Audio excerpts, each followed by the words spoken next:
పెద్దలు, గౌరవనీయులు, దళిత ఉద్యమ నాయకులు జేబీ రాజు గారికి, అదేవిధంగా టీబీఎస్ రాష్ట్ర అడ్వైజర్ నందగోపాల్ గారికి,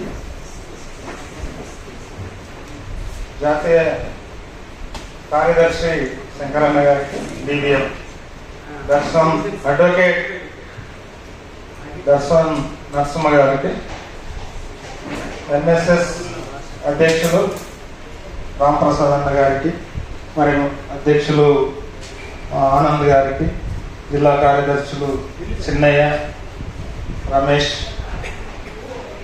పాత్రికేయ మిత్రులు, మరియు ఆర్గనైజ్ సెక్రటరీ శివలింగం గారికి, పాత్రికేయ మిత్రులు, ఇక్కడ విచ్చేసిన అందరికి కూడా జై భీములు. ముఖ్యంగా ఈరోజు సిటిజన్ ఆడిట్ యాన్యువల్ రిపోర్ట్ 2023 ఈ రిపోర్టు రిలీజ్ చేసుకున్న దానికి సంతోషం పడుతూ ఉన్నాం. ఎందుకు అంటే ఈ రిపోర్టు ప్రతి సంవత్సరం రాష్ట్ర ప్రభుత్వం కేంద్ర ప్రభుత్వానికి పంపడం జరుగుతుంది. మరి ఈ పంపిన ఈ రిపోర్టు మరి ప్రభుత్వం అయితే ఎక్కడ ఒక రికార్డెడ్గా రిలీజ్ చేయదు. మరి గత సంవత్సరం 2022 రిపోర్టును కూడా మేము ప్రజ్వల సంఘం నుంచి డిబిఎస్ ప్రజ్వల సంఘం నుంచి రిలీజ్ చేయడం జరిగింది. మరి అదే కోణంలో గతంలో జిల్లాల నుంచి అన్ని జిల్లాల నుంచి సమాచారం తీసుకొని చేయడం, ఈసారి మాత్రం ఆర్టీఐ ద్వారా సోషల్ వెల్ఫేర్ నుంచి తీసుకోవడం, దాన్ని ఒక రిపోర్ట్గా అన్ని ప్రజా సంఘాలు కానీ పాత్రికేయ మిత్రులు కానీ పెద్దల ద్వారా దీన్ని రిలే చేయాలని మేము భావించాం. మరి ఈ రిపోర్ట్లో కూడా గ్రౌండ్కు గవర్నమెంట్ ఇస్తున్న రిపోర్ట్కు చాలా డిఫరెన్స్ ఉన్నాయి. ఈ మనం ఇప్పుడు సమీక్షించుకోవాలి. అది ఎందుకు జరుగుతుంది అనేది కూడా ఒకసారి చూడవలసిన అవసరం మన మీద ఉంది అనేది. ఎందుకు అంటే ప్రజల తరఫున, ప్రజల కోసం, ప్రజల చేత మనం వాళ్ళపై జరుగుతున్న దాడులు కానీ హింసలు కానీ ఎన్నో జరుగుతూ ఉన్నాయి.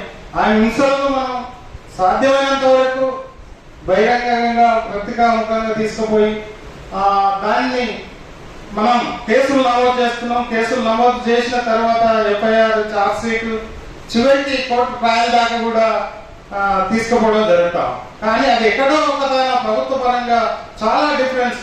అంటే ప్రభుత్వాలు చెప్తున్నది ఒకటి, చేస్తున్నది ఒకటి.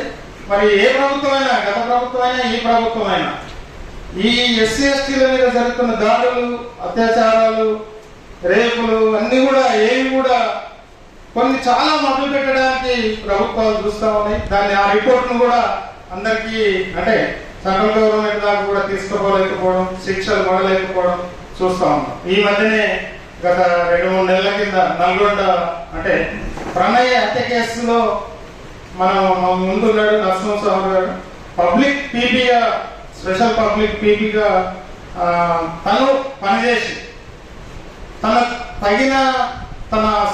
చెప్పడంలో చూస్తాం.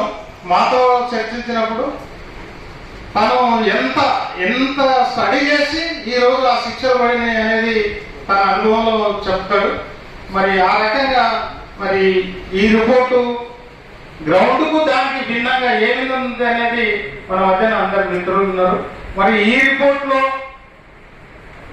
మరి కొంతవరకు అంటే దీన్ని రిపోర్ట్ చేయడంలో మాకు ఏపీ జనరల్ సెక్రటరీ చిట్టిబాబు చేయడం జరిగింది. దీన్ని అనలైజ్ కొంతవరకు స్టడీ చేయడంలో మా మిత్రుడు శివలింగం చేయండు. మరి ఈ రిపోర్టు సారాంశాన్ని తను మాట్లాడవలసిందిగా కోరుతాం.